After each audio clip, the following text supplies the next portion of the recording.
Good morning. कैसे हैं आप लोग? मैं उम्मीद करता हूँ कि आप लोग अच्छे होंगे, सुंदर होंगे और ज़बरदस्त होंगे। फिर से हम अपनी क्लास को आपके सामने लेकर के आ गए हैं।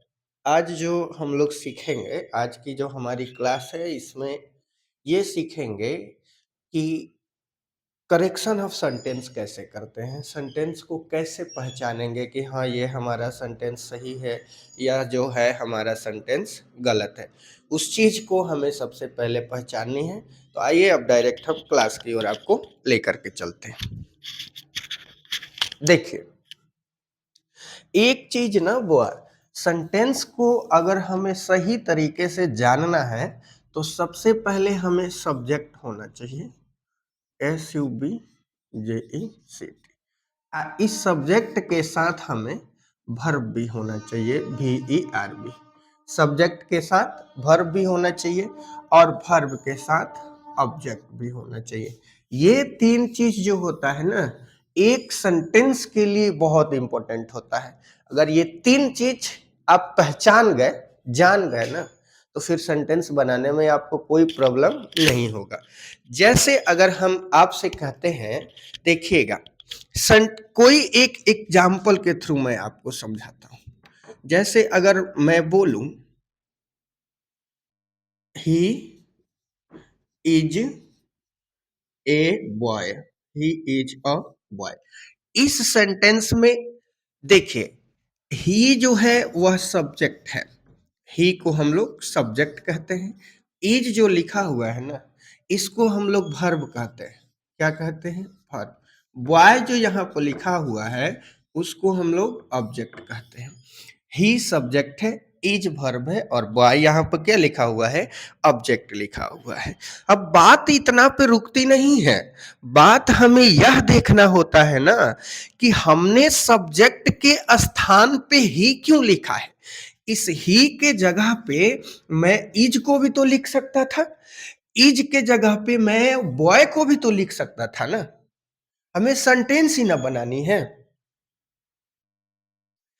अब इस चीज को जानने के लिए ना थोड़ा सा बस अब हमारे साथ बने रहिए। देखिए बुआ, सेंटेंस के शुरुआत में कभी भी हम लोग सब्जेक्ट को रखते हैं। सब्जेक्ट होता क्या है? जो सेंटेंस में वर्क करता है या जिसके बारे में हम लोग बात करते हैं या जिसको डिनोट किया जाता है, दर्शाया जाता है। जैसे ही इज अ बॉय, वह लड़का है, वह लड़का है, यानी किसके बारे में? उसके बारे में बात किया जा रहा है कि वह क्या है? वह लड़का है। इसलिए एक सेंटेंस में यदि हमें सब्जेक्ट को बनाना है, वर्ब को बनाना है, ऑब्जेक्ट को बनाना है और इसका सही तरीका आप सीख गए कि सब्जेक्ट को कहाँ रखना है, ऑब्जेक्ट को कहाँ रखना है और वर्ब को कहाँ रखना है ना, तो फिर आप, ये इम्पॉसिबल है आपको हराना। आपको कैसा भी सेंटेंस दे दीजिए, आप तुरंत ही उसको पहचान लीजिएगा। आप पहचान के तुरंत बता दीजिएगा कि हाँ सर यही सेंटेंस है। बात समझ रहे हैं? थोड़ी सी अब आगे मैं आपको लेकर के चलता हूं, थोड़ा सा देखिएगा। इस सेंटेंस में जो हमारा सब्जेक्ट होता है उस पे थोड़ा ध्यान देंगे। अब थोड़ा सा चर्चा सब्जेक्ट के बारे में करते हैं। SUBJECT, यह जो हमारा सब्जेक्ट है ना, सब्जेक्ट के स्थान पे या तो नाउन आता है, या तो नाउन आता है, नहीं तो PRONOUN, या तो नाउन आएगा और नहीं तो प्रोनाउन आएगा।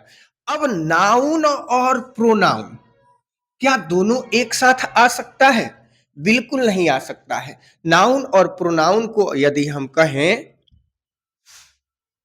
दोनों एक साथ आने के लिए, तो यह दोनों एक साथ बिल्कुल नहीं आ सकता है, क्योंकि यह जो प्रोनाउन है ना बाबू, यह नाउन के बदले प्रयोग किया जाता है और इसी नाउन या प्रोनाउन के अनुसार हम लोग वर्ब का चूज करते हैं। अब इस सब्जेक्ट के स्थान पे या तो नाउन आएगा नहीं तो प्रोनाउन आएगा। और सब्जेक्ट जो होता है वह दो टाइप होता है, एक होता है SIN GULAR सिंगुलर सब्जेक्ट, और दूसरा जो होता है हमारा PLURAL प्लूरल सब्जेक्ट। एक सिंगुलर सब्जेक्ट होता है और दूसरा हमारा होता है प्लूरल सब्जेक्ट। सिंगुलर सब्जेक्ट किसको बोला जाता है? सिंगुलर सब्जेक्ट का मतलब ही हो गया बुआ जो किसी एक वस्तु, व्यक्ति, स्थान के लिए प्रयोग करते हैं। जैसे मैं, यानी दीपक सर इंग्लिश पढ़ा रहे हैं, इसका मतलब हो गया कि दीपक सर सिंगुलर है। अगर कहे बहुत सारे टीचर्स इंग्लिश पढ़ा रहे हैं तो बहुत सारे जो टीचर्स हो गए ना वो प्लूरल हो गए। क्यों? क्योंकि एक नहीं है, एक से अनेक है। जैसे हम लोग क्रिकेट खेल रहे हैं तो हम लोग जो हो गया ना वो प्लूरल सब्जेक्ट हो गया। अगर मैं क्रिकेट खेल रहा हूं तो मैं जो हो गया ना वो सिंगुलर सब्जेक्ट हो गया। सब्जेक्ट में यही अंतर हमको देखना है कि प्लूरल किसको बोलेंगे और सिंगुलर किसको बोलेंगे।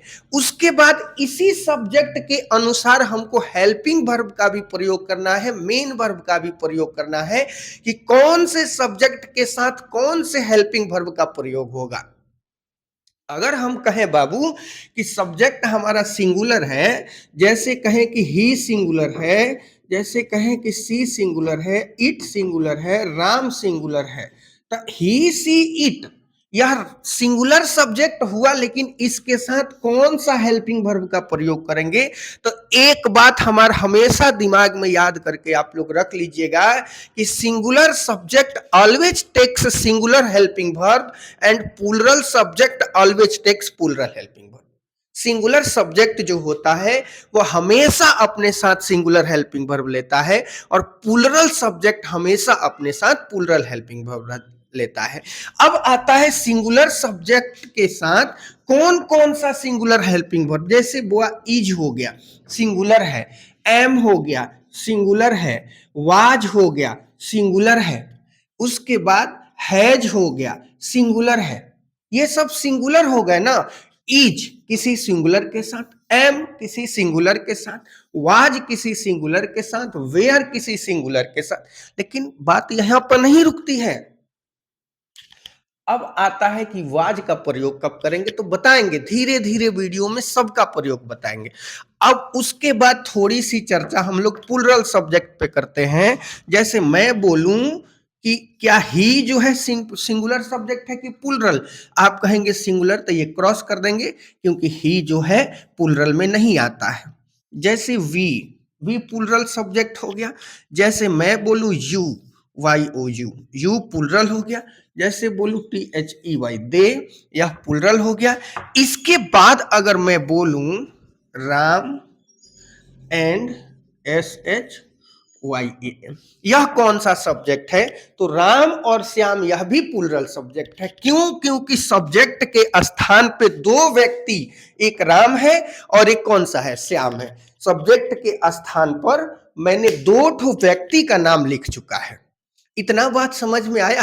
अब आते हैं थोड़ा इसके एग्जाम्पल पे। इसका एग्जाम्पल देखेंगे फिर समझेंगे आगे।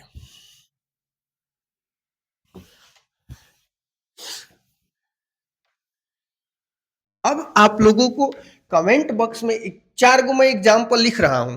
चार गो एग्जाम्पल मैं आप लोगों के सामने लिख रहा हूं और आप लोगों को उसमें बताना है कि according to subject, according to correction of sentence, कौन सा सेंटेंस सही है। जैसे मैं बोलूं, एक नंबर सेंटेंस देखिएगा।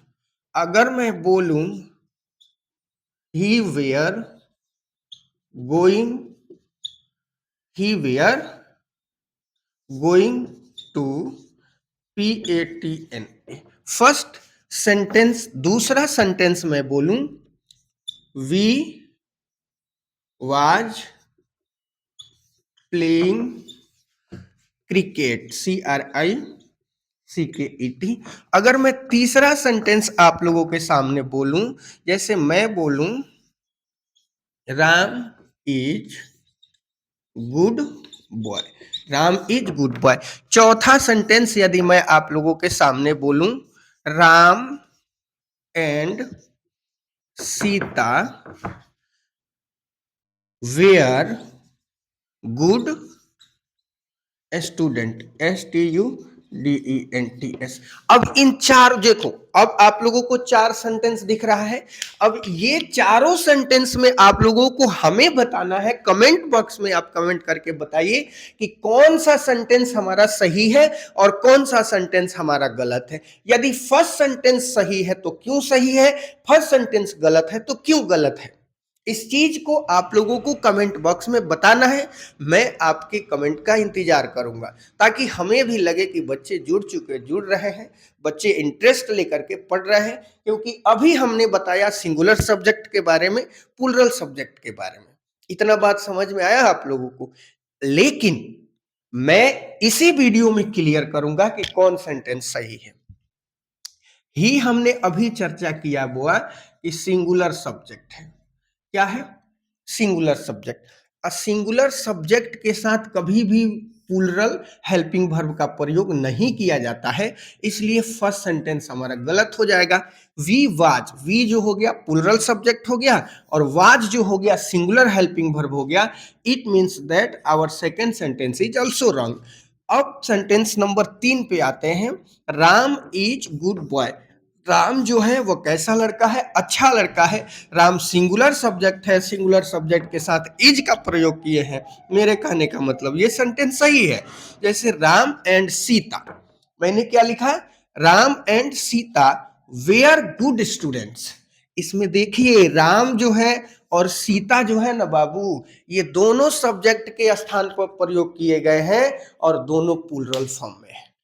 दोनों सब्जेक्ट के स्थान पर प्रयोग किए गए हैं और दोनों प्लूरल फॉर्म में है ना, इसलिए हम लोग कह सकते हैं कि हमारा 4 नंबर सेंटेंस भी क्या है? सही है। बात समझ में आया इतना?